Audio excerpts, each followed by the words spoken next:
Hi, I'm Emily Rose. And I'm Dan Filgreen. Welcome to Shell Point Today for Thursday, October 25th. We have a riveting show set for you today that includes a brand new recipe from David Lee that will have you prepared for the winter months. Hi, I'm David Lee. Welcome again to my kitchen. Inga Bredahl takes us back to the Kohler residence for part 2 of our Home Sweet Home. I'm glad you came back because you're going to really be amazed at all the other unique things that Lossie has done to make this such a special home. And Jeff Corey of the Legacy Foundation is here to talk about Medicare Part D. If you're like most Shell Point residents, you use one or more prescription medications, and you know how important drug coverage through a Medicare Part D prescription drug plan can be. But first, we're changing our perspective for a look back on this day in history. It was October 25th, 1881, when one of the most influential artists of the 20th century, Pablo Picasso, was born. Picasso's talent became evident at an extremely early age, where by only 13 he was already becoming a known commodity in his native Spain.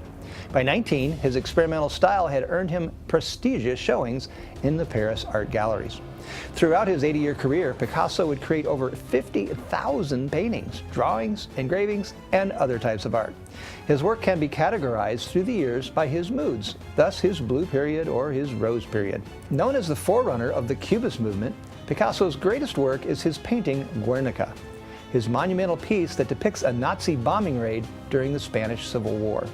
Pablo would pass away at the age of 91, leaving a legacy that is unparalleled. Well, moving from one art form to another, it's back by popular demand. Tomorrow at 2 p.m. in the Grand Cypress Room, it's the return of the Academy presentation for the love of poetry. Join Sandy Ellers, Tanya Hochschild, and Bob Maxiner as they detail their love for the written art form and how it has transformed their lives. The trio will also recite some of their favorite personal poems. If you have a love of poetry or want to experience this medium from a new perspective, then head to shellpoint.net to register for tomorrow's program. Also happening tomorrow, it's the weekly tradition of the Farmers Market. Between 8:30 and 11:30, head on over to Center Court where all of your favorite vendors will be on hand. Peruse the locally grown produce, the freshly caught seafood, homemade baked goods, and so much more.